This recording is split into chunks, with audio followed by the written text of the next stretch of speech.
बिस्मिल्लाहिर्रहमानिर्रहीम। स्टार्ट करते हैं हम आज का लेक्चर। आज का जो हमारा टॉपिक है पहला वो है एक्सटीरियर पॉइंट। तो सबसे पहले देखते हैं एक्सटीरियर पॉइंट की definition. Let A be a subset of topological space, a point x belongs to A complement. ये याद रखना है, A complement is said to be an exterior point of A if there exists an open set U containing X such that U contained in A complement। अब इसको ज़रा मैं simple करके आपको बताता हूँ कि जब भी आपने एक्सटीरियर पॉइंट फाइंड करना हो तो आपने क्या करना है। सबसे पहले ए का कंप्लीमेंट फाइंड करना है, पहला काम फाइंड ए कंप्लीमेंट। दूसरा काम find interior of A complement. Interior का मेथड मैंने कल आपको बता दिया था, ठीक है। Find interior of A complement यानी कि इसका मतलब है interior of A complement equal होता है एक्सटीरियर ऑफ ए के, ठीक है। तो ये सिंपल सी बात आपने याद रख लेनी है। एक इंटीरियर का कॉन्सेप्ट आपने ले लेना है, उसके बाद अगर एक्सटीरियर फाइंड करना पड़ जाए तो आपने सबसे पहले ए का कंप्लीमेंट ले लेना है और उसका एक्सटीरियर फाइंड करना है। अच्छा, अब कुछ एग्जांपल्स हैं, उसको भी हम देखेंगे। Consider R square with the usual topology and let A is equal to x y belongs to R square, x square plus y square greater than or equal to 4। अब ये ज़रा इसको समझने की ज़रूरत है। ये यहाँ पे एक इक्वेशन ऑफ द सर्कल है जिसका रेडियस कितना है, 2 है, ठीक है ना। आपने पढ़ा हुआ है इक्वेशन ऑफ द सर्कल क्या होती है, x square plus y square is equal to R square. अब आर यहाँ पे कितना है, 2 है, इसका मतलब है 2 रेडियस का सर्कल है।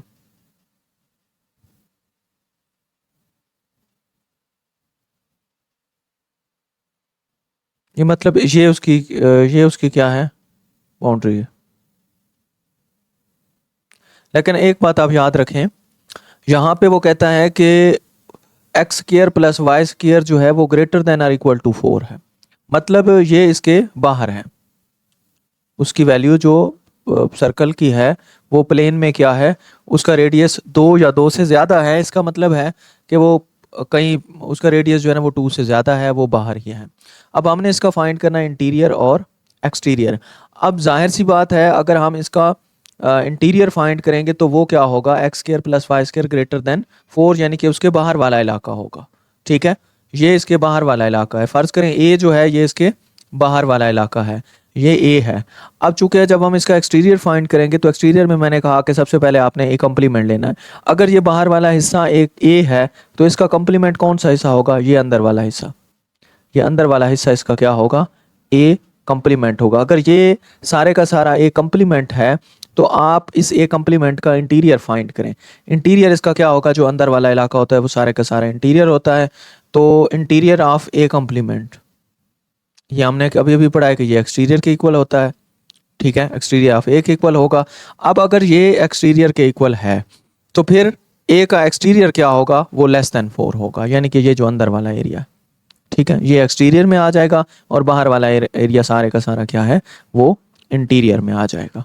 अब यहाँ पे एक चीज़ आपने फिर से देखनी है कि यहाँ पे ये साइन चेक कर लें, ग्रेटर देन इक्वल टू 4। अगर यही चीज़ ये लिखी होती, फ़र्ज़ करें इस तरह, अब इसमें जो आपका ये एक सर्कल बनना था, ठीक है, 2 रेडियस का। अब ये सारा आपका होता इंटीरियर, क्या होता, इंटीरियर होता, ये अंदर वाला इंटीरियर होता और इससे बाहर वाला जितना भी है वो सारा इसका क्या होता, एक्सटीरियर होता। लेकिन यहाँ पे चूंकि साइन का डिफरेंस है तो इसलिए इसका बाहर वाला सारा इंटीरियर है और अंदर वाला क्या है, एक्सटीरियर है। होप सो अब आपको क्लियर हो गया होगा। अब इसके बाद नेक्स्ट देखते हैं कि थ्योरम है exterior of A is equal to interior of A complement. तो ये अभी अभी हमने करके देख लिया है। इसी तरह ए कंप्लीमेंट का एक्सटीरियर ए के इंटीरियर के इक्वल होता है, ठीक है। तो ये बातें आपने याद रखनी है। अच्छा, उसके बाद जो है, if A is a subset of topological space X then exterior of A intersection interior of A is equal to 5। अब यहाँ पे आपने याद रखना है कि एक्सटीरियर और इंटीरियर में कुछ भी कॉमन नहीं होता, ठीक है। यानी कि कोई भी आपको बाउंड्री दी गई है, कोई भी सेट दिया गया है, तो इसके अंदर वाला सारा इलाका इसका इंटीरियर होगा और बाहर वाला क्या होगा, एक्सटीरियर होगा। इन दोनों में कुछ भी कॉमन नहीं है। ठीक है, इन दोनों के दरमियान जो चीज़ होती है उसको कहते हैं फ्रंटियर या बाउंड्री, उसको हम आगे जाके डिस्कस करते हैं। देखें, सिंपल सी एग्जांपल ले लें, एक रूम है आपके पास। अगर आप रूम के अंदर हैं तो आप यानी कि उस रूम के इंटीरियर में मौजूद हैं, अगर रूम से बाहर हैं तो आप जो है ना वो उसके एक्सटीरियर में मौजूद हैं। तो रूम के एक्सटीरियर और इंटीरियर में कुछ भी कॉमन नहीं है। ऐसा नहीं हो सकता कि आप एक ऐसी जगह बैठे हो, आप कहेंगे कि मैं रूम के अंदर भी हूँ और रूम के बाहर भी हूँ, तो ऐसा पॉसिबल नहीं है। ओके, अब exterior of phi is equal to interior of X, ये कैसे है भाई? तो बड़ा एक्सटीरियर ऑफ फाई हमने अभी अभी पढ़ा है कि इसको हम लिख सकते हैं इंटीरियर ऑफ फाई कॉम्प्लीमेंट। अब इंटीरियर ऑफ फाई कॉम्प्लीमेंट जो है वो एक्स के इक्वल होता है, तो इसलिए exterior of phi is equal to interior of X लिखा है। Similarly exterior of X is equal to interior of phi, यही वाली चीज़ इस्तेमाल हो। अच्छा, उसके बाद है if A is a subset of topological space then exterior of A is contained in A complement. जाहिर है हम जो है इंटीरियर ऑफ ए कॉम्प्लीमेंट लेते हैं ना, इसको हमने कहा था कि ये एक्सटीरियर ऑफ ए के इक्वल है, तो इसका मतलब है कि एक्सटीरियर जो है ये इंटीरियर के ए कॉम्प्लीमेंट के इंटीरियर में कंटेन करता है, ठीक है। और इसी तरह exterior of A complement is contained in A, तो ये भी उसी तरह ही है। प्रूफ यहाँ पे दिए गए हैं, अगर आप देखना चाहें तो यहाँ से देख सकते हैं। If A is a subset of topological space X then exterior of A is the largest open subset of V. तो देखें, ये largest open subset of A की डेफिनेशन होती है इंटीरियर के लिए, ठीक है। तो चूंकि हमने कहा कि एक्सटीरियर ऑफ ए जो है वो दरअसल होता है ए कॉम्प्लीमेंट का इंटीरियर, ठीक है। अब अगर मुझे डिफाइन करना पड़ जाए इंटीरियर को किसका, ए कॉम्प्लीमेंट का, तो मैं कहूँगा कि largest open subset of A complement, ठीक है, क्योंकि मुझे ए कॉम्प्लीमेंट का इंटीरियर ही बताना है। तो एक्सटीरियर चूंकि इंटीरियर ऑफ ए कॉम्प्लीमेंट की इक्वल होता है, इसलिए एक्सटीरियर की भी वही डेफिनेशन हम लिख सकते हैं। अच्छा, उसके बाद जो है let A be a subset of topological space X then exterior of A contained in exterior of A. Closure जाहिर है क्लोजर तो सबको कंटेन कर रहा होता है, तो एक्सटीरियर खाली जो है ए के क्लोजर के अंदर, यानी कि ए का एक्सटीरियर वो कंटेन करेगा ए क्लोजर के एक्सटीरियर में। अच्छा, नेक्स्ट है हमारे पास if A and B are two subset of topological space X then exterior of A union exterior of B contained in exterior of A intersection B, ठीक है। तो ये इक्वालिटी होल्ड नहीं करती, बस ये बात आपने याद रखनी है। ए का एक्सटीरियर बी का एक्सटीरियर ले और उनका यूनियन लें, या फिर ए और बी ले लें और फिर उनका क्या लें, एक्सटीरियर लें। तो इन चीज़ों को जो है ना आप एग्जांपल से समझ सकते हैं, इसमें कोई इतना मसला नहीं है। ये A B C D X आप ले लें, इसमें आप जो है टोपोलॉजी कोई भी डिफाइन कर लें, पाई कर लें, एक्स कर लें, ए बी सी ए बी सी, ठीक है। ये एक टोपोलॉजी फ़र्ज़ करें हमने यही डिफ़ाइन कर दिया, बल्कि इसमें और लिखना पड़ेगा थोड़ा सा, ए बी सी, ए भी आ गया, बी सी भी आ गया, और बल्कि ठीक है ये काफ़ी है, ये टोपोलॉजी है, ठीक है। अब यहाँ पे ए को आप ले लें, ए बी ले लें। अच्छा, बी को आप ले लें, बी को आप ले लें यहाँ पे बी सी डी, आप कुछ भी ले सकते हैं, ये आपकी मर्जी है, ठीक है। तो यहाँ पे आप जो है ए का भी एक्सटीरियर फाइंड कर लें और बी का भी सेपरेट फाइंड कर लें। जब आप ए और बी का एक्सटीरियर फाइंड कर लें, उनका यूनियन ले लें, फिर क्या करें, पहले इनका ए इंटरसेक्शन बी फाइंड करें, यानी कि वो क्या आ जाएगा हमारे पास, बी आ जाएगा। अब ए इंटरसेक्शन बी का आपने एक्सटीरियर फाइंड करना है, तो ये इस तरह करके जो है आप ये इसके इक्वल होगा किसके, interior of A intersection B का कॉम्प्लीमेंट, ठीक है। तो ए इंटरसेक्शन बी का कॉम्प्लीमेंट जो है वो क्या होगा, ए सी डी होगा, उसका इंटीरियर फाइंड कर लें।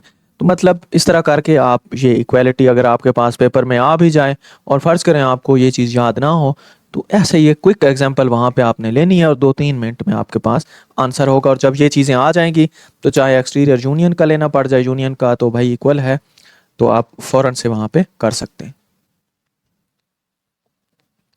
अब नेक्स्ट है if A is a subset of topological space X then interior of X minus A, यानी कि एक्स माइनस ए क्या है भाई, कंप्लीमेंट है ए का, is contained interior of X minus interior of A. तो ये भी आपने आइडेंटिटी याद रखनी है। अच्छा, अब उसके बाद आ जाते हैं बाउंड्री पॉइंट पे। अब बाउंड्री पॉइंट क्या होते हैं, let A be a subset of topological space X, a point x is said to be a boundary point or frontier point of if every open set containing x, ठीक है, intersect both and AC। यानी कि intersect both and AC का मतलब है कि कोई एक ऐसा सबसेट, ठीक है, ओपन सेट U, ठीक है, जिसमें x कंटेन करता है, x उसके अंदर मौजूद है। तो x को कब हम बाउंड्री पॉइंट कहेंगे कि ये जो ओपन सेट है इसका अगर हम इंटरसेक्शन लें A के साथ तब भी ये नॉट इक्वल टू 5 आए, या फिर इसका अगर इंटरसेक्शन हम A कंप्लीमेंट के साथ लें फिर भी ये नॉट इक्वल टू 5 आए। मतलब क्या है कि ये आपका एक है A, जाहिर है अगर ये सारा A है तो बाहर इसके क्या होगा, A कंप्लीमेंट होगा। अब कोई पॉइंट पड़ा है, फर्ज करो ये यहाँ पे बाउंड्री पे, तो इसको बाउंड्री पॉइंट तब कहेंगे जब इसके ऊपर हम एक ओपन सेट लेते हैं। यहाँ पे आप देखें x के ऊपर मैंने एक ओपन सेट लिया तो इसने कुछ हिस्सा A का लिया, कुछ हिस्सा A कंप्लीमेंट का लिया। तो इसका मतलब क्या है कि ये दोनों को इंटरसेक्ट कर रहा है, A को भी और A कंप्लीमेंट को भी। तो ये जो बाउंड्री पे पॉइंट्स होते हैं इनको कहते हैं फ्रंटियर पॉइंट्स, इनको बाउंड्री पॉइंट्स भी कहते हैं। मजीद भी आगे चल के हम इसे सिंप्लीफाई कर लेते हैं। ये एक डेफिनेशन है, डेफिनेशन ज़ाहिर है मुश्किल लिखी होती हैं, तो एग्जाम्पल से हम इसे समझेंगे। अब हमारे पास एक x दिया गया है, टोपोलॉजी उसके ऊपर डिफाइन की गई है और A भी दिया गया है। अब जो है ना इधर 4-5 काम हमने करने हैं जिसमें हमारे गुजरे हुए सारे के सारे कॉन्सेप्ट्स दोबारा से रिवाइज हो जाएंगे। हमने इंटीरियर फाइंड करना है, हमने एक्सटीरियर फाइंड करना है और हमने बाउंड्री पॉइंट फाइंड करने। अब अगर बात की जाए सबसे पहले हम इंटीरियर फाइंड करते हैं। तो इंटीरियर की मैं फिर से डेफिनेशन लिखूंगा, largest open subset of A, ठीक है। तो ये सारे ओपन पड़े हैं, ठीक है, टोपोलॉजी के एलिमेंट सारे ओपन हैं। इसमें हमने लेना है इनका यूनियन और देखें A के सबसेट कौन से हैं। पहला है फाई, दूसरा क्या है, A का सबसेट A है, फिर A का सबसेट AB है, फिर ABC इसका ये सबसेट नहीं है, ये भी नहीं है, ये भी नहीं है और ये भी नहीं है। तो ये तीन जो हैं इसके सबसेट हैं। तो जाहिर है इनमें से बड़ा कौन सा है, A B है। लार्जेस्ट देख लें या इनका यूनियन ले लें, आंसर क्या आ गया, AB आ गया। ये आपके पास क्या है, interior of A। Okay, find कर लिया। अब ने हमने फाइंड करना है एक्सटीरियर।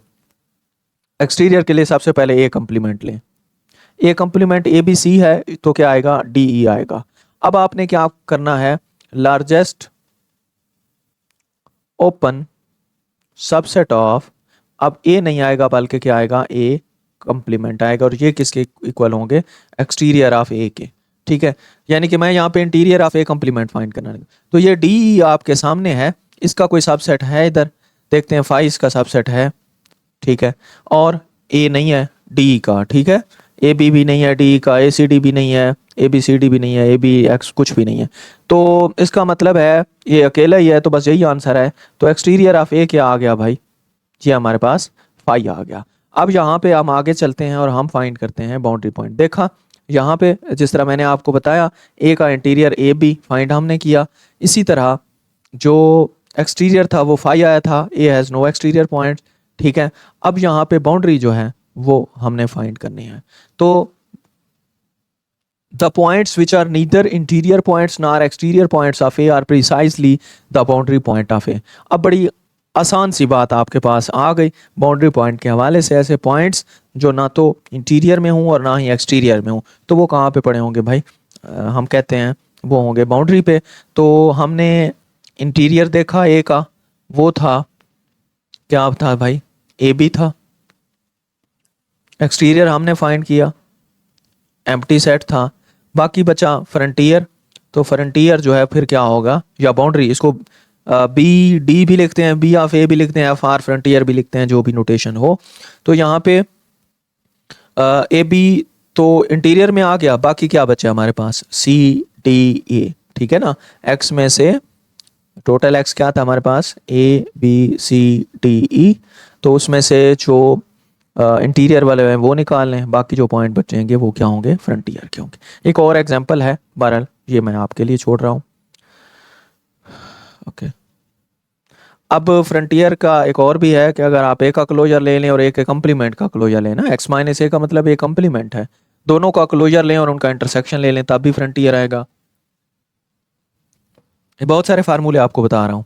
या फिर आप क्या करें, ए का क्लोजर लें और उसका ए का इंटीरियर लें और उनको ए के क्लोजर में से ए का इंटीरियर माइनस कर लें, तब भी आपके पास क्या होगा, ये होगा फ्रंटियर आ जाएगा। इसी तरह क्लोजर ऑफ ए इक्वल किसके होते हैं, इंटीरियर और उसकी बाउंड्री। जाहिर है क्लोजर ऑफ ए में एक ए होगा, ए का इंटीरियर होगा जो अंदर वाला हिस्सा है, दूसरा उसकी बाउंड्री शामिल होगी, तो ये सारे का सारा क्या हो जाएगा, क्लोजर हो जाएगा। इसके इंटरवल की मिसाल भी आप ले सकते हैं। ठीक है, ये इंटरवल है ए बी, फर्ज करें ये सी के इक्वल है, तो सी का अगर हमें क्लोजर मालूम करना है तो मैं क्या करूँगा, मुझे इसके बाउंड्री पॉइंट्स भी लेने पड़ेंगे और इसके इंटीरियर भी सारा लेना पड़ेगा। ठीक है, तो ये क्लोजर के इक्वल होगा। अब उसके बाद जो है इंटीरियर और फ्रंटियर में कुछ भी कॉमन नहीं होता, ये फाई के इक्वल होता है। इसी तरह अगर ए आपके पास ओपन है, क्या है, ए अगर आपके पास ओपन है तो फिर ए और फ्रंटियर में भी कुछ भी कॉमन नहीं होगा। ओपन का ये मतलब होता है ओपन में बाउंड्री शामिल नहीं होती, ये आपने याद रखना है। ओपन में बाउंड्री शामिल नहीं होती, यहाँ पे देख लें जिस तरह मैंने अभी लिखा था, ये ओपन है। ठीक है, इसमें एंड पॉइंट शामिल नहीं है। ये क्या है, ये क्लोज्ड है, इसमें एंड पॉइंट शामिल है। ठीक है, तो क्लोजर में भी यही है कि अगर ए के साथ उसकी बाउंड्री यानी कि उसके एंड पॉइंट्स, इंटरवल देखें तो एंड पॉइंट्स हम कहेंगे, वैसे अगर ओपन बाल देखते हैं तो उसकी बाउंड्री होगी, तो ए में अगर उसकी बाउंड्री को शामिल कर दिया जाए तो वो क्लोजर के इक्वल होगा। और frontier of A should contained in A, कब, जब आपका ए जो है वो क्लोज हो, ए क्या हो, क्लोज हो। हमें पता है कि जब ए क्लोज होता है तो उसमें बाउंड्री भी उसमें शामिल होती है, तो ये यही बात रखी गई है। और इसी तरह ए यूनियन बी की बाउंड्री जो है वो ए और ए की बाउंड्री और बी की बाउंड्री की यूनियन में, यानी कि ये बड़ी होगी, ये उससे छोटी है, उसके अंदर कंटेन करती है। और इसी तरह एम्प्टी बाउंड्री कब होगी, जब आपके पास एक ओपन होगा। ये बड़ी मज़े की बात है। इस तरह के जो है वो एमसीक्यूज पूछे जा सकते हैं, बड़े ट्रिकी क्वेश्चंस होते हैं। तो कब आपका फ्रंटियर जो है वो खाली होगा, जब आपका सेट जो है वो ओपन भी होगा और क्लोज भी होगा। तो इसका मतलब है कि जब आपको डिस्क्रीट टोपोलॉजिकल स्पेस दी जाए तो फिर वहाँ पे बाउंड्री पॉइंट्स जो हैं वो क्या होंगे, 0 होंगे, 5 होंगे। ठीक है, अच्छा, उसके बाद आ जाती है हमारे पास कॉन्टीन्यूटी इन टोपोलॉजिकल स्पेस के दो टोपोलॉजिकल स्पेस के ऊपर एक फंक्शन हम डिफाइन करते हैं। वो फंक्शन कब कंटिन्यूअस होगा, बस ये हमने देखना है, इसको ज़रा आपने समझना है। अब x और y जो है वो दो टोपोलॉजिकल स्पेसेस हैं। अब फंक्शन, एक फंक्शन हमने लिया x टू y, उसको हम कंटिन्यूअस कब कहेंगे, जब हमारे पास हर ओपन सेट जो कि v में है उसका इन्वर्स इमेज x में ओपन हो। ठीक है, क्या बात की है जनाब, इसको थोड़ा सा समझ लेते हैं। ये आपका है एक सेट जिसे हमने x का नाम दिया है, ये आपका है y सेट। ठीक है, अब यहाँ से यहाँ पे एक फंक्शन हमने डिफाइन किया है जिसको हमने f का नाम दिया। ठीक है, अब इसमें भी ओपन सेट्स पड़े हैं, चूंकि ये टोपोलॉजिकल स्पेस है, इसमें भी ओपन सेट पड़े हैं, ये टोपोलॉजिकल स्पेस है दोनों। ठीक है, बहुत सारे ओपन सेट्स हैं, यहाँ पे भी बहुत सारे हैं, इसका बस हमें इतना पता है कि ये दोनों टोपोलॉजीज हैं। अब फर्ज करें मैं कहता हूँ कि ये वाला फंक्शन, ये वाली टोपोलॉजी इस पे मैप कर रही है, ये वाला ओपन सेट इस पे मैप कर रहा है, तो जाहिर है अगर ये वाई टोपोलॉजी है तो इसके सारे एलिमेंट ये क्या होंगे, ओपन होंगे। अब ये होता है प्री इमेज, इसको क्या कहते हैं, प्री इमेज, ये समझना है आपने, कैलकुलस का सवाल है। और ये इसका क्या कहलाता है, इमेज कहलाता है। ये प्री इमेज है, ये इमेज है। हमेशा जो हम फंक्शन लेते होते हैं वो प्री इमेज टू इमेज होता है।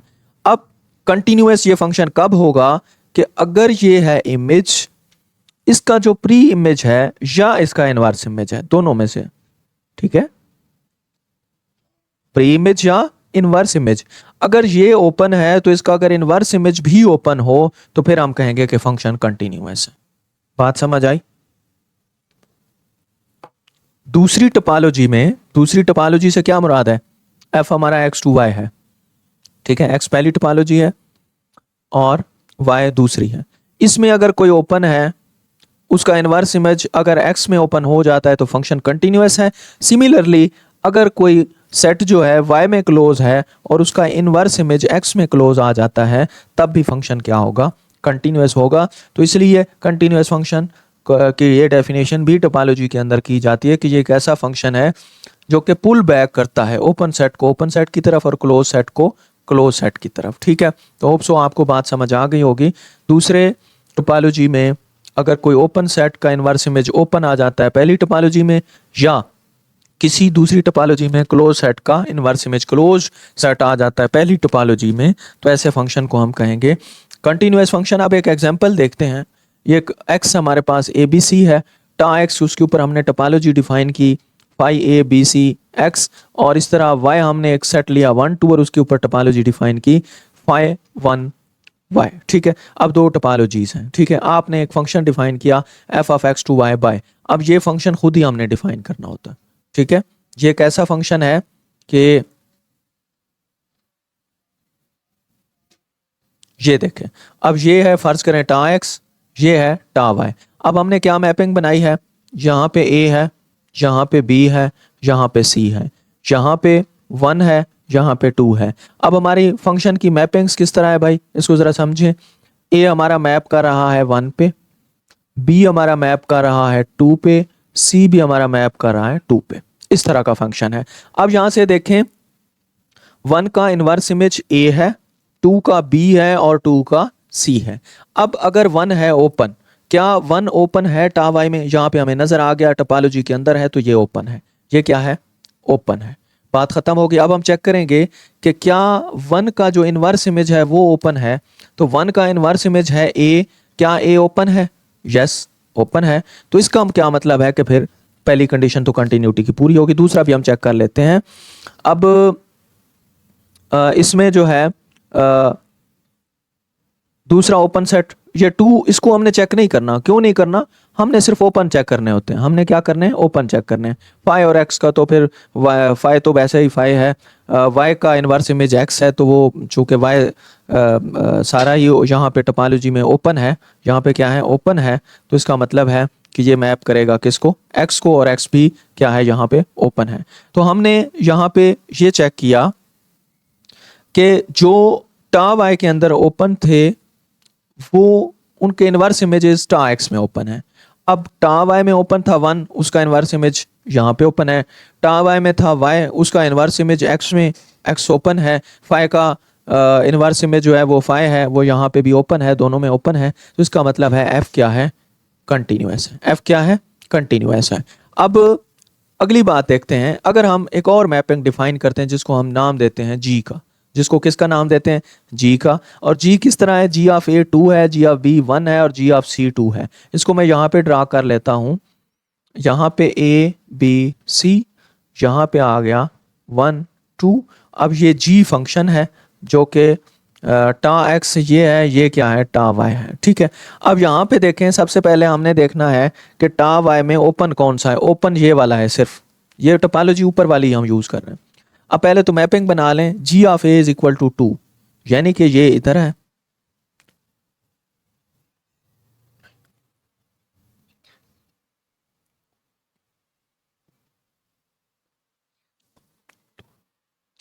अच्छा,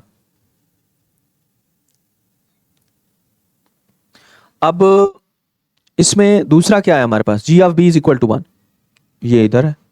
जी of C is equal to 2, ये इधर। ठीक है, अब हमने देखना है 1 है ओपन, क्या इसका इनवर्स इमेज ओपन है या नहीं है।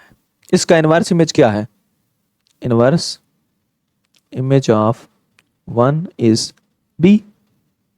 अब बी ओपन है, नहीं है ओपन, तो यहां पे देख लें, यहां पे बी है, नहीं है। इसका मतलब बी ओपन नहीं है। तो अगर बी ओपन नहीं है तो इसका मतलब है जी कंटिन्यूअस नहीं है। होप सो आपको कंटिन्यूटी की समझ आ गई हो। उसके बाद हमारे पास आ जाता है होम्योमॉर्फिज्म। अच्छा देखें, टोपोलॉजिकल स्पेस में होम्योमॉर्फिज्म होता है और ग्रुप थ्योरी में आपने पढ़ा होगा होमोमॉर्फिज्म। ठीक है, ये थोड़ा सा एक ई का फर्क है, बाकी डेफिनेशन उसमें चूंकि चीज़ें सेम है, बस थोड़ा बहुत इसमें फ़र्क है। ठीक है, यहाँ पे ज़्यादातर हम कंटिन्यूटी यूज़ करते हैं, वहाँ पे बाइजेक्टिव और इस तरह की चीज़ें देखते हैं। अच्छा, कोई भी फंक्शन होम्योमॉर्फिज्म कब होगा, पहली बात है एफ को बाइजेक्टिव होना चाहिए। बाइजेक्टिव मीन 1 to 1 भी हो और ऑन टू भी हो। ठीक है, यानी कि इंजेक्टिव भी हो और सरजेक्टिव भी हो। तो फंक्शन को क्या होना चाहिए, बाइजेक्टिव होना चाहिए, फंक्शन को कंटिन्यूअस होना चाहिए जो हमने अभी डिस्कस किया, और उसके इन्वर्स को भी, फंक्शन के इन्वर्स को भी कंटिन्यूअस होना चाहिए। अगर ये तीनों कंडीशन कोई भी फंक्शन पूरी करता है तो उस फंक्शन को हम नाम देते हैं होम्योमॉर्फिज्म का, उसको हम नाम देते हैं होम्योमॉर्फिज्म का, जो कि हम पहले प्रूव कर चुके हैं कि f of x to y ये ओपन कब होता है, जब इसका इन्वर्स क्या हो, वो कंटिन्यूअस हो। तो इसका मतलब है कि देखे ना, वो पुल कर रहा होता है ओपन सेट को ओपन पे। अच्छा, अब तीसरी कंडीशन को हम इस तरह भी कह सकते हैं कि एफ जो है वो ओपन मैपिंग होनी चाहिए। एफ क्या हो, ओपन मैप। पहली दो कंडीशन वही है। एफ इनवर्स जब हमने कहा था कि वो भी कंटिन्यूअस हो, तो वहाँ पे हम रिप्लेस कर सकते हैं, एफ जो है ओपन मैपिंग होनी चाहिए। इसी तरह चूँकि ये कंटिन्यूअस फंक्शन जो है क्लोज सेट को भी पुल बैक करता है क्लोज सेट पे, तो एफ इज ओपन मैपिंग भी हो सकता है और एफ इज क्लोज मैपिंग भी हो सकता है, दोनों में। ये यानी कि तीन डेफिनेशंस हैं आपके पास किसकी, होम्योमॉर्फिज्म की। अब उसके बाद हमारे पास आ जाती हैं होम्योमॉर्फिक स्पेसेस। ठीक है, दो स्पेसेस, टोपोलॉजिकल स्पेसेस एक्स और वाई कब होम्योमॉर्फिक होंगी, कि जब उनके दरमियान क्या हो, एक होम्योमॉर्फिज्म हो। ठीक है, अगर होम्योमॉर्फिज्म है एक्स और वाई के दरमियान, तो हम कहेंगे कि ये दोनों स्पेसेस क्या हैं, होम्योमॉर्फिक स्पेसेस हैं। ठीक है, इसमें जो है चूंकि एक्स टू वाई हम ले रहे होते हैं, तो ये वाई को हम होम्योमॉर्फिक इमेज कहते हैं, मैंने पहले भी आपको कहा है।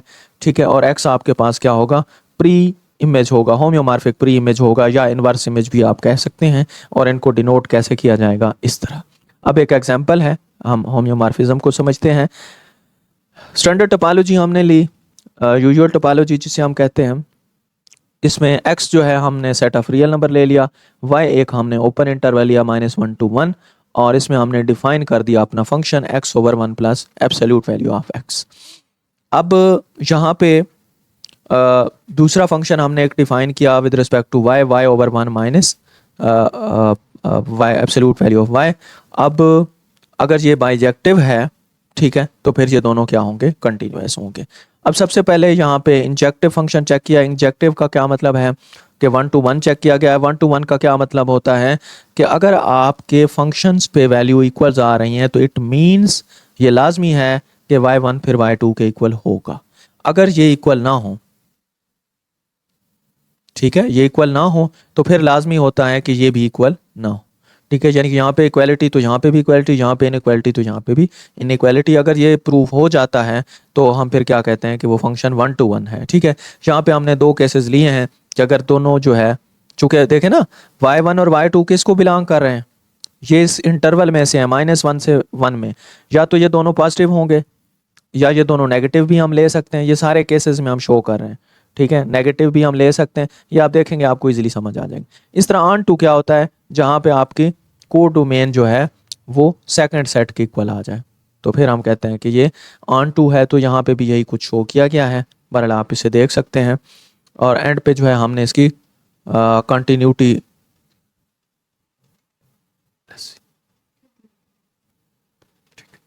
अच्छा, उसके बाद हमारा नेक्स्ट जो टॉपिक है वो है ओपन बेसिस एंड ओपन सब बेसिस। अब बेस का वर्ड मतलब बुनियाद। क्या हम जो टोपोलॉजी बनाते हैं, क्या हम उसकी बेस फाइंड कर सकते हैं? Yes, we can find its base. उसका मेथड क्या है? तो डेफिनेशन हम देखते हैं, एक्स्ट्रा टोपोलॉजिकल स्पेस है एक कोई सब कलेक्शन हम लेते हैं बीटा विच इज कंटेन्ड इन टा। ये बड़ी अहम बात है, ठीक है, कि बेस हमने लेनी कहाँ से है, हमने उसी टोपोलॉजी से ही लेनी है, बाहर से हम नहीं ले सकते। इसका मतलब है फिर बेस के जितने भी एलिमेंट्स होंगे वो सारे ओपन सेट्स होंगे। ठीक है, इसलिए इसे ओपन बेस का नाम भी दिया जाता है। तो पहली बात तो ये याद रखनी है कि आपने बेस के एलिमेंट्स कहाँ से लेने हैं, उसी टोपोलॉजी से लेने हैं। अब अगली बात, अब वो तमाम एलिमेंट्स जिनके यूनियन से वो टोपोलॉजी बन जाए, उनको हम बेस का नाम देते हैं। उनकी जो कलेक्शन है उसको बेस का नाम देते हैं। यानी कि टोपोलॉजी का हर मेंबर अगर वो जो कलेक्शन है उसके यूनियन से बन जाए, तो उसको हम कहते हैं कि वो कलेक्शन जो है बेस है। अब एक सेट हमने लिया ABCD, उसके ऊपर इतनी बड़ी हमने टोपोलॉजी डिफाइन कर दी। अब इसके लिए बेस क्या हो गया? अच्छा, बेसेस एक से ज़्यादा हो सकती हैं, लाजमी नहीं है कि एक बेस हो। ये टोपोलॉजी ये अपने आप की बेस भी है, ये सेल्फ बेस भी है। ठीक है, अब बेस में चूंकि जब सिंगलटन जितने सिंगलटन आ जाएंगे ना टोपोलॉजी में, उतने आपने बेस में सिंगलटन लेने ज़रूरी हैं, क्योंकि ए का ए के साथ यूनियन लेंगे ए बनेगा, बी का बी के साथ यूनियन लेंगे बी बनेगा। अब ए और बी का मैं यूनियन लेता हूं तो मेरे पास ए बी बन गया। अब बी सी है तो बी सी का बी सी के साथ यूनियन लिया बी सी बन गया, बी डी का बी डी के साथ यूनियन लिया बी डी बन गया। अब ए और बी सी का यूनियन लिया तो ए बी सी बन गया। बी सी और सॉरी ए और बी डी का यूनियन लिया तो ए बी डी बन गया। और इसी तरह बी सी और बी डी को इकट्ठा किया तो बी सी डी बन गया। इन सब का यूनियन या फिर एक्स का यूनियन ले लिया तो वो क्या बन गया, एक्स बन गया। अच्छा, लाजमी नहीं है कि आपने एक्स लिखना है, क्योंकि यहाँ पे ऐसे हो सकता था कि ए बी सी और बी डी इनका मैं यूनियन लेता तो मेरे पास एक्स भी बन जाता। तो इसलिए मैंने कहा है कि आप एक से ज़्यादा बेसिस बना सकते हैं। एक और बेस हमने बना दी, ये देखें, ए का यूनियन ए, बी का यूनियन बी, ए और बी का union A B, B C का यूनियन बी सी, और बी सी और बी डी का यूनियन बन गया बी सी डी। ए और बी सी का मतलब क्या है, अब एक्स ख़त्म कर दिया और इन सब का जब आप इन तीनों का यूनियन लेंगे तो एक्स बन जाएंगे, तो एक्स की ज़रूरत ही नहीं है। एक और बेस भी आप लिख सकते हैं। ठीक है, होप सो आपको समझ आ गई होगी। बेस बनेगी कैसे, इस कलेक्शन के यूनियन से। ये कलेक्शन कहाँ से आएगी भाई, टोपोलॉजी से आएगी। अच्छा, तो ये कुछ रिजल्ट्स हैं, देख लीजिएगा। हम आ जाते हैं रिलेटिव ओपन बेस पे। अब रिलेटिव टोपोलॉजी, अगर आप में से किसी ने कोई लेक्चर लिए हैं मेरे, तो रिलेटिव टोपोलॉजी उसको याद होगी। रिलेटिव टोपोलॉजी में हमने देखा था कि वाई जो है वो सबसेट है अगर एक्स का, और यू जो है ये कलेक्शन है कहाँ पे, उस टोपोलॉजी में से ओपन सेट्स की कलेक्शन है। हमने क्या कहा था कि हमने यू का इंटरसेक्शन लेते जाना है, और जो जो एलिमेंट्स बनते जाएंगे वो मेंबर होंगे किसके, एक नई टोपोलॉजी बन जाएगी जिसे हम टा वाई का नाम देंगे, और उस टोपोलॉजी को हम कहते हैं वो कौन सी है, relative topology.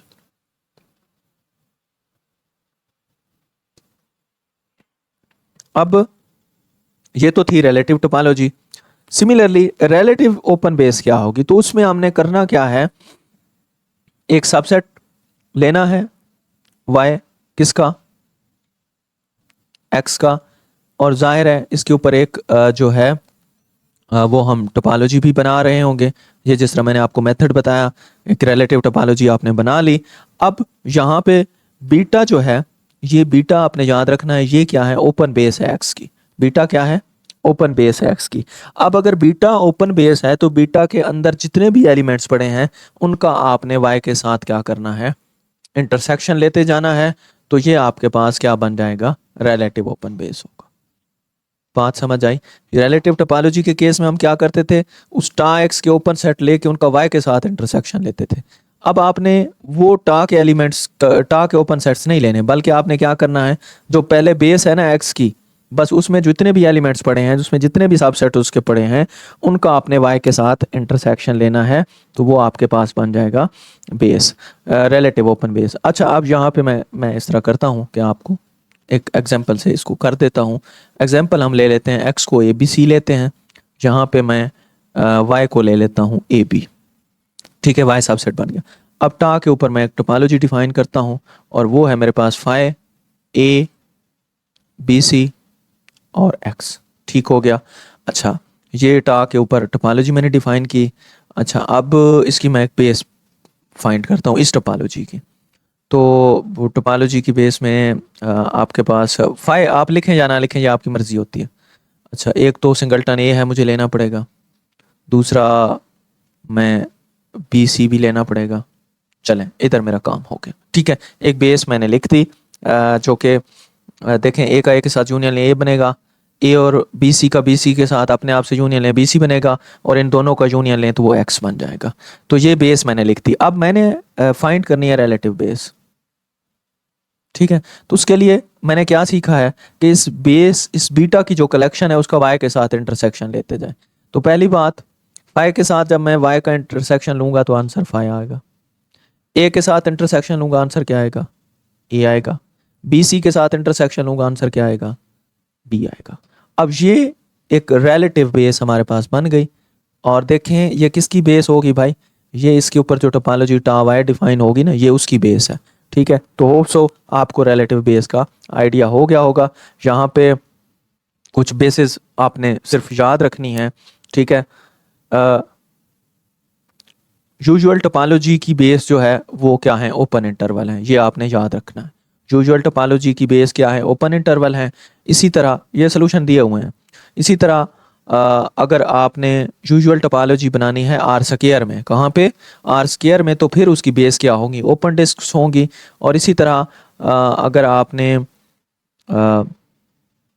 Open base usual topology बनानी है तो वो ओपन रेक्टेंगल्स भी हो सकती हैं, ओपन रेक्टेंगल्स भी हो सकती हैं। तो ये इसका प्रूफ बरल दिया हुआ है यहाँ पे। ये एक एग्जांपल है बेस की, फिर से आपने देख लेनी है। और इनफिनाइट ओपन इंटरवल्स भी, ये भी बेस बनाते हैं किसकी, ओपन इसकी। तो ओके, चलते जाएं जी। उसके बाद आ जाती है हमारे पास काउंटेबिलिटी। ठीक है, काउंटेबिलिटी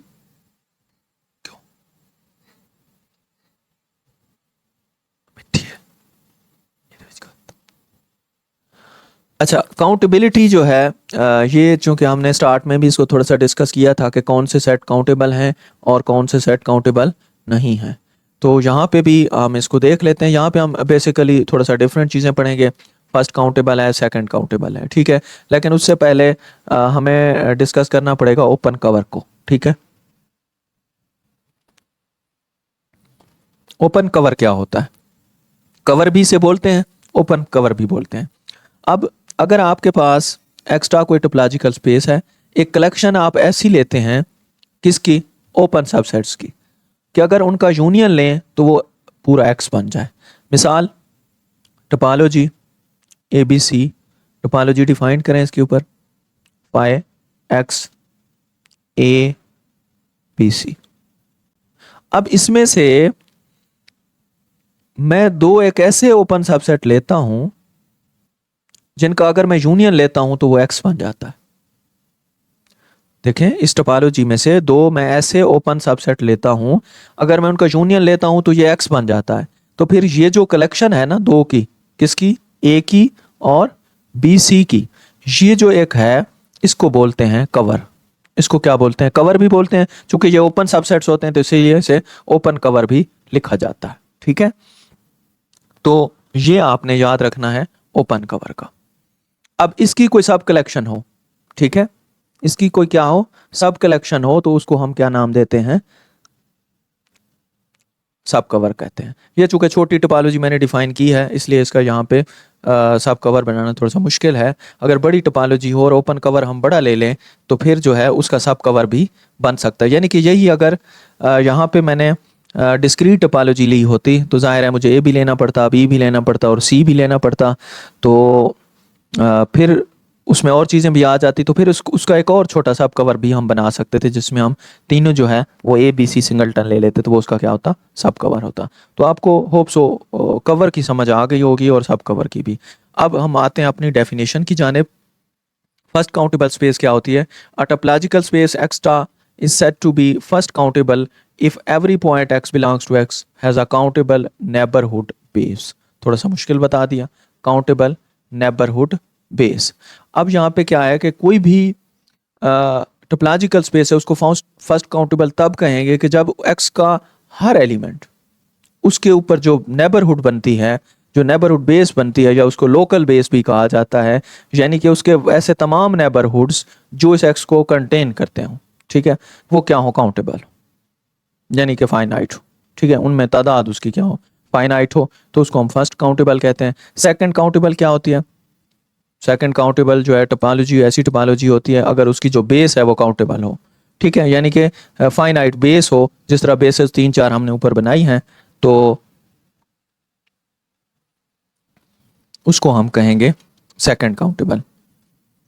अब थ्योरम है, हर सेकंड काउंटेबल स्पेस जो है वो फर्स्ट काउंटेबल होती है, लेकिन हर फर्स्ट काउंटेबल के लिए ज़रूरी नहीं है कि वो सेकंड काउंटेबल हो। हर सेकंड फर्स्ट काउंटेबल होती है लेकिन हर फर्स्ट जो है वो सेकंड नहीं होती, प्रूफ दिया गया है। अच्छा, उसके बाद एक अनकाउंटेबल सेट जो है, जैसा कि हम जो है ले लेते हैं सेट ऑफ रेशनल नंबर, ठीक है, क्यू, ये अनकाउंटेबल है, ठीक है, इंडोड विद कोफाइनाइट टोपोलॉजी। कोफाइनाइट टोपोलॉजी हमने स्टार्ट में इसको अच्छी तरह डिस्कस किया था कि जिसके ओपन सबसेट्स के कंप्लीमेंट फाइनाइट हो, ठीक है। तो एक अगर अनकाउंटेबल है और उसके ऊपर हमने टोपोलॉजी डिफाइन किया कोफिनिट, तो वो फर्स्ट काउंटेबल नहीं होगा। अगर वो फर्स्ट काउंटेबल नहीं है तो वो फिर सेकंड काउंटेबल भी नहीं होगा। एक और डेफिनेशन है हमारे पास, लिंडल ऑफ स्पेस। ठीक है, लिंडल ऑफ स्पेस क्या होती है कि जिसमें हर ओपन कवर का जो है वो काउंटेबल सब कवर हो, हर ओपन कवर का काउंटेबल सब कवर हो, तो ऐसी स्पेस को हम लिमिट ऑफ स्पेस कहते हैं। अब यहीं पे मुझे बात एक लिखने दें कि अगर काउंटेबल की जगह इस पूरी डेफिनेशन में लफ्ज में लगा दूं ना फाइनाइट का, कौन सा वर्ड लगा दूं, फाइनाइट का, तो फिर ये कॉम्पैक्ट स्पेस की डेफिनेशन बन जाती। किसकी, कॉम्पैक्ट स्पेस की। यानी कि टोपोलॉजिकल स्पेस को कॉम्पैक्ट कब कहा जाता है, जब उसके हर जो है ओपन कवर का एक फाइनाइट सब कवर हो, तो वो कॉम्पैक्ट स्पेस होती है। अगर काउंटेबल सब कवर हो तो फिर वो कौन सी होती है, लिंडल ऑफ स्पेस होती है। अब हर क्लोज्ड सब स्पेस जो है लिंडल ऑफ स्पेस की, वो लिंडल ऑफ होती है। अच्छा, कॉम्पैक्ट हम आगे भी जाके पढ़ेंगे, ठीक है। अच्छा, यहाँ पे ये ओपन कवर की एक एग्जांपल भी दी हुई है, ए बी और बी सी। देखें ना, दो हमने यहाँ से लिए, ए बी लिया और बी सी लिया, तो ये बन गया ओपन कवर किसका, क्योंकि इसका हम यूनियन लेते हैं एक्स बनता है। अब एक और मैं इसका अगर इसका ले लूँ, एक और मैं इसको U1 का नाम दे दूँ, अगर मैं ऐसा ले लूँ, ए बी ले लूँ, चूंकि मैंने लेने तो टोपोलॉजी से है ना, मैंने ए बी लिया और एक मैंने सी ले लिया, ठीक है। अब ये क्या है, ये एक किस्म का उसका सब कवर है। ये क्या है, सब कवर है। अब ये सब कवर काउंटेबल भी है, ठीक है, और ये फाइनाइट भी है, तो इसका मतलब है ये लिंडल ऑफ स्पेस भी है और कॉम्पैक्ट स्पेस भी है, ठीक है। अब रियल लाइन आपने याद रखना है कि ये लिंडल ऑफ स्पेस होती है, ठीक है। एवरी सेकंड काउंटेबल स्पेस, ये भी लिंडल ऑफ होती है। अब सेपरेबल स्पेस क्या होती है, सेपरेबल स्पेस ऐसी होती है कि जिसमें जो डेंस सेट है, ठीक है, वो क्या हो, काउंटेबल हो। A topological space is said to be separable if it has a countable dense subset। देखें, सबसेट तो जरूरी है, होता है, फिर हम चेक करते हैं कि क्या वो डेंस है या नहीं है। अच्छा, वो सबसेट अगर डेंस भी होता है, डेंस क्या था कि उसका क्लोजर लें और वो एक्चुअल सेट के इक्वल आ जाए, ठीक है। अगर ये कंडीशन भी पूरी कर जाता है तो फिर हम देखते हैं कि क्या वो जो ए हमने सबसेट लिया है वो काउंटेबल भी है या नहीं है। अगर तो वो काउंटेबल है तो फिर उस एक्स को हम जो है नाम देते हैं सेपरेबल का। ये छोटी छोटी चीज़ें हैं याद रखने वाली, इनको आपने याद रखना। अब चूंकि Q जो है वो काउंटेबल डेंस सबसेट है R का, ये तो हमने उस दिन भी डिस्कस किया कि Q जो है वो डेंस सबसेट है R का, और चूंकि ये काउंटेबल है तो इसलिए R जो है ये सेपरेबल स्पेस है। हर सेकंड काउंटेबल स्पेस जो है वो सेपरेबल होती है, हर सेपरेबल स्पेस जो है वो सेकंड काउंटेबल होती है। मतलब यहाँ पे कन्वर्स होल्ड करता है। लेकिन एक बात याद रखनी है, सेपरेबल मीट्रिक स्पेस की बात हो रही है। हर separable metric space second countable होती है, हर सेकंड काउंटेबल स्पेस जो है ये फर्स्ट काउंटेबल होती है। ये पहले भी हम देख चुके हैं। तो उसके बाद आ जाते हैं हम प्रोडक्ट टोपोलॉजी पे। प्रोडक्ट टोपोलॉजी का मतलब दो टोपोलॉजीज का प्रोडक्ट। तो भाई ये बड़ी सिंपल प्रोडक्ट होती है, ये कार्टेशियन प्रोडक्ट होती है, ठीक है। कार्टेशियन प्रोडक्ट क्या होती है, ये एक एलिमेंट पहले में से लिया, एक दूसरे में से उनको पेयर में लिखा, फिर पहले को पहले में से वही रहने देते हैं, फिर दूसरे में से और निकाला, पेयर में लिखा। जिस तरह दो सेट्स की मल्टीप्लिकेशन होती है कार्टेशियन प्रोडक्ट, तो ये होती है प्रोडक्ट ऑफ टोपोलॉजीज। अब यहाँ पे हम एक एग्जांपल देखेंगे तो आपको चीज़ें क्लियर होंगी। एक टोपोलॉजी है टा एक्स, एक टोपोलॉजी है टा वाई। इनको हमने करना है मल्टीप्लाई। तो कैसे करेंगे, u क्रॉस v करते हैं, जिसमें u हम टी एक्स से लेते हैं और v टी वाई से लेते हैं। तो यहाँ पे आप देखें, फाई को फाई से मल्टीप्लाई किया, फाई को y से, ये यानी कि फाई अब जीरो का रोल प्ले कर रही है। ए को फाई से फाई, अब ए को y से। अब देखें ना, ये एक ओपन सेट है, पहले फाई को उठाया, इससे भी मल्टीप्लाई किया, इससे भी मल्टीप्लाई किया, फिर ए को फाई से किया, फिर ए को y से। अब y क्या है, 1 2 है, ठीक है। तो ए को 1 के साथ सेपरेट लिखा, 2 के साथ सेपरेट लिखा, बात खत्म हो गई। फिर बी को उठाया, बी को फाई के साथ मल्टीप्लाई किया, फाई आ गया। बी को अब हम वाई के साथ करेंगे तो b1 लिखेंगे और b2 लिखेंगे। एंड पे x है, x को फाई के साथ लिखा तो वो फाई बन गया। और जब हम x को y के साथ लिखेंगे तो x के एलिमेंट a b हैं और y के 1 2 हैं, तो a1 लिखेंगे, a2 लिखेंगे, फिर b1 लिखेंगे, फिर b2 लिखेंगे, ठीक है। तो ये क्या है, अब चूंकि डुप्लीकेट्स यहाँ से आप हटा दें तो एक कलेक्शन बन गई a1 a2 b1 b2 x into y, ये आखिरी x इंटू y लिखा है, ठीक है। a1 a2 b1 b2 a1 a2 b1 b2। तो ये प्रोडक्ट टोपोलॉजी जो है ये सिंपली हमने यहाँ पे लिख दी है। होप सो आपको समझ आ गई होगी। आई थिंक मेरे नोट्स भी ख़त्म हो गए हैं, बाकी मैं इंशाल्लाह कल नोट्स बनाऊंगा और कल इंशाल्लाह लेक्चर डिलीवर किया जाएगा। आज के लिए इतना ही। अब